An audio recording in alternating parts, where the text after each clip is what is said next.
Samantala, pinag-iingat ng Department of Foreign Affairs ang overseas Filipino workers na nakatalaga sa Middle East dahil sa patuloy na paglipanan ng MERS virus.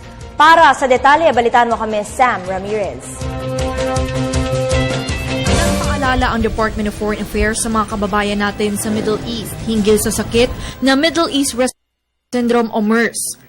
That's why we are advising our Filipinos, our OFWs in the Middle East to follow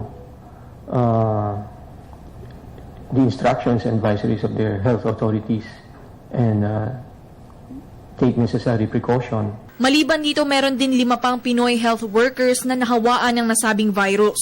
Ngunit ayon kay DFA spokesperson Charles Jose, nasa recovery stage na ang 5 Pilipino at kasalukuyang naka-quarantine. The 5 other Filipinos who are presently in quarantine are doing well and are recovering. Our embassy in Abu Dhabi is closely coordinating with the local health authorities in monitoring the cases involving Filipinos.